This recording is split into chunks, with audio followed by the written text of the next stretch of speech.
All right, so you know how sometimes you hear about the economy and it just sounds like a bunch of jargon? Well, we're going to try to break that down today and make it actually make Eh, sense. We're doing a deep dive on this guy, Ray Dalio, and his dang. book, How the Economic Machine Works. You might have seen the video floating Mhm. around, but we're going to really like pick apart the core ideas and see how they apply to, you know, Exactly. real life, like your finances, understanding the news, that kind of stuff. Dalio's really good at taking these complicated systems and making them understandable. Yeah. And he starts with something super basic. Yeah. Like every time you buy something, that's a transaction, Right. right? Yeah. You add up all those transactions and boom, you've got a whole economy. It's kind of wild when you think about it. Oh, it Like, is. even just like my little coffee purchase this morning is part of that whole thing. It's all connected, yeah. Yeah. But then he brings in this concept of credit, and that's where it gets Yeah, credit's a big one. a little more, It's essential, but people don't always get how it works. yeah. Basically, it lets us spend more than we have right now by borrowing from the future. Okay. But the catch is, somebody else's spending is your income. Right. So it's this chain reaction that can cause huge growth, but also these crazy swings. So even if I'm like being responsible, not going crazy with debt, these swings can still affect me. Totally. Yeah. Think of it like musical chairs. When credit's easy, it's like we add chairs and everyone dances. Okay. I like that. Then the music stops and Oh, someone's left standing. yeah. That's a good visual. So who's controlling this music? The government and central banks. Oh, okay. Governments spend the most, and central banks, they're the ones who can adjust how much money and credit is out there. So like interest rates, is that part of it? Exactly. Interest rates are like the volume knob on those speakers. Okay. Central bank wants to turn things up, encourage spending. They lower rates, makes borrowing cheaper. But when inflation gets high, they raise them. So they're trying to find like the sweet spot for the economy. Right. Not too hot, not too cold. And that's crucial when we talk about debt cycles. Okay, yeah. Dalio talks about short-term and long-term cycles. What's the difference? Short term's like a roller coaster, intense but quick. Okay. They last like 5 to 8 years, driven by that credit expansion and contraction. Okay. So, easy credit leads to a boom, then inflation comes in, central banks slam the brakes with high interest rates, then spending slows. Recession hits. Exactly.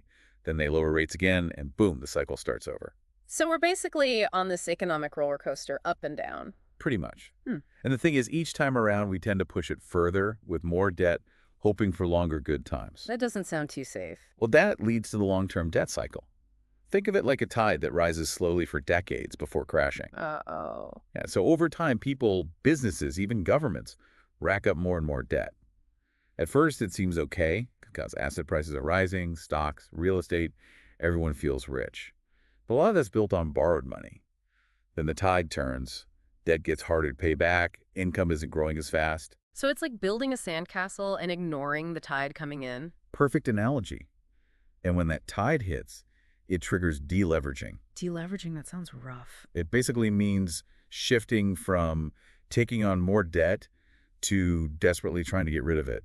Everyone's scrambling to get to higher ground. Okay, so the party's over, the tide is coming in, and now we got to deal with this mountain of debt. What can we even do? Well, there's 4 main ways that debt burden comes down. Spending cuts, debt defaults and restructuring, Yeah. wealth redistribution, and printing money. Each one's got its own set of consequences. Yeah, let's break that down. So spending cuts, I imagine that's like everyone tightening their belts, but it can't be that easy. It rarely is. If everyone cuts back at once, businesses lose money, people lose jobs, incomes fall even further, that can actually make the debt problem worse. Ouch. So what about the second one, debt defaults and restructuring? That's when borrowers say, I can't pay you back in full, and lenders have to accept less or change the terms of the loan. Seems like a messy process. It can be. Then there's wealth redistribution. Hmm. This one's always controversial, but sometimes it's necessary. If the government is strapped for cash, they might raise taxes on the wealthy to fund social programs and help those hit hardest by the deleveraging. Basically asking the folks who are still doing okay to help out those who aren't. Yeah, something like that. Yeah. And lastly, there's printing money, often seen as a last resort. Right. When interest rates are already super low and the economy's still struggling, the central bank might create new money out of thin air. But isn't that risky? Doesn't it cause inflation? It can, for sure. Too much printing can lead to hyperinflation, which is really bad news. But in a severe deleveraging, it can be tempting. Yeah, a risky gamble. So it seems like deleveraging is this balancing act with no easy answers. Definitely.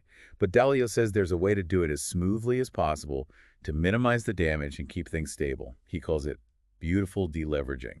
Beautiful deleveraging. How can something like reducing debt be beautiful? It's all about finding the right mix of those four levers we discussed. Like a chef perfecting a complicated recipe. We'll dig into that more after a short break. Okay, so before the break, we were talking about this beautiful deleveraging. Right. How can something like getting rid of debt be beautiful? It's all about the mix, right? Yeah. You've got those four levers: spending cuts, debt reduction, wealth redistribution, printing money. Beautiful deleveraging means carefully coordinating them, Mm-hmm. like a chef with a complex recipe, Okay. trying to make it as painless as possible. Keep that economic engine running smoothly. So not avoiding the tough choices, but making them strategically? Exactly, like Yes. sailing through a storm. Yeah. You can't just wish it away. You Yeah. adjust the sails, batten down the hatches, chart a course to calmer waters. I like that analogy. So what are the key ingredients for a beautiful deleveraging then? Well, one crucial thing is getting that debt to go down compared to income. It's not always about erasing debt completely. Right. It's more about making sure it's manageable, not dragging down the economy. Yeah. So if our incomes are growing faster than our debt, we're in a better spot. Exactly. Mm-hmm. But how do we get there? Yeah, good question. It takes a bunch of things. Responsible lending, sustainable government spending, people making smart financial choices. A group effort, really. So it's not just on policymakers, we all have a role to play. Absolutely. And this is where Dalio's 3 rules of thumb come in. He thinks these can guide us to a healthier relationship with debt and better economic growth. Okay, hit me with rule number 1. Don't let debt rise faster than income. Seems simple, Yeah. but that's often where things go wrong. Mm-hmm. We get tempted to borrow more than we can handle, especially when times are good. But if debt grows faster than our ability to pay it back, trouble's brewing. Like trying to outrun a rising tide, eventually it catches you. Exactly. And rule number 2 builds on that. Yeah. Don't let income rise faster than productivity. Okay, so what do you mean by productivity here? It's how much value we're creating with our work. If incomes are rising just because of easy credit or asset bubbles, that's not sustainable. Our earnings have got to be tied to real value we're producing. So it's not just about making more money, it's how you make it. Precisely. And rule number 3 ties it all together. Focus on raising productivity for long-term success. That's the key to real economic growth. When we get more efficient, innovative, skilled, we create more value. That leads to higher incomes, more prosperity, a stronger economy overall. Those are really simple but powerful ideas. It's amazing how Dalio takes these complicated things and boils them down to advice we can actually use. He's great at cutting through the noise. And if we really understand these rules, we can make better financial decisions for ourselves and push for policies that help the economy in the long run. I'm definitely seeing things differently now. Like I've got this new framework for understanding economic stuff that used to confuse me. That's the power of a good model, right? Yeah. Helps us make sense of complex systems. For sure. Now, Dalio focuses a lot on these debt cycles, and that makes sense, but I'm wondering, are there other things that could mess up this economic machine? Stuff that maybe his model doesn't fully capture? That's a great question. Debt cycles are powerful, but they don't exist in a vacuum. Like they say, no man is an island.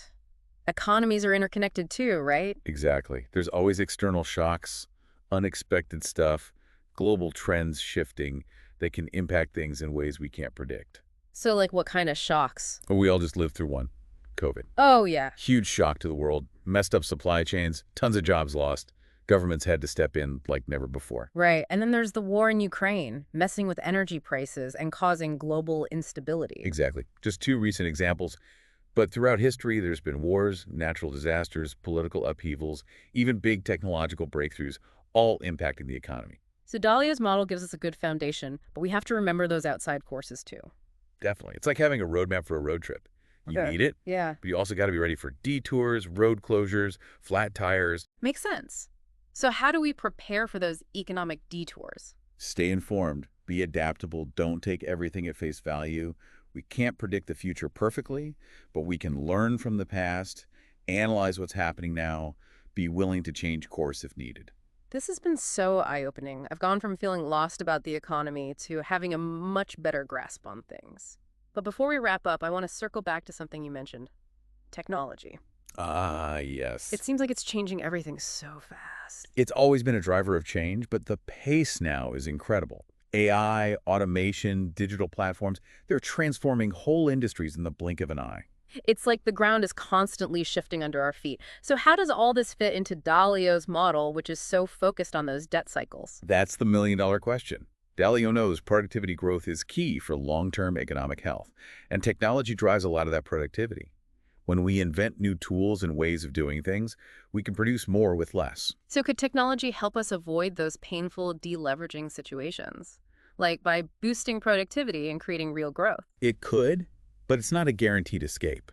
Technology disrupts things too, right? Yep. It can wipe out entire industries, displace workers, create new winners and losers. Think about how automation has impacted manufacturing jobs. Right. It's a double-edged sword. Amazing advancements, but also challenges and inequalities we got to deal with. Exactly. And here's where it gets really interesting. If we bring this back to Dalio's framework, we see that tech disruptions can actually mess with those debt cycles in unexpected ways. Okay, I'm listening. Imagine a wave of innovation, big boost to productivity, economy starts growing like crazy. That could spark a massive expansion, tons of optimism and investment, kind of like those credit booms Dalio talks about. So like technology is making its own economic music now. Exactly. But what happens when that wave starts to fade? If the tech advancements don't benefit everyone, if income inequality gets worse and debt keeps piling up, we might be heading for a different kind of deleveraging. So the music might change, but we could still end up with too many people on the dance floor, not enough chairs. Precisely. Those fundamental things about debt, credit, risk, reward, they're still there. We have to keep them in mind, even as technology reshapes everything. This has been such a mind-blowing deep dive. I feel like I've got a whole new understanding of how the economy works, and I'm starting to see these ideas play out in real life. That's what's great about learning these economic frameworks. They give you a new lens to view things, make better decisions, both personally and as a citizen engaged in these big economic debates. Totally agree.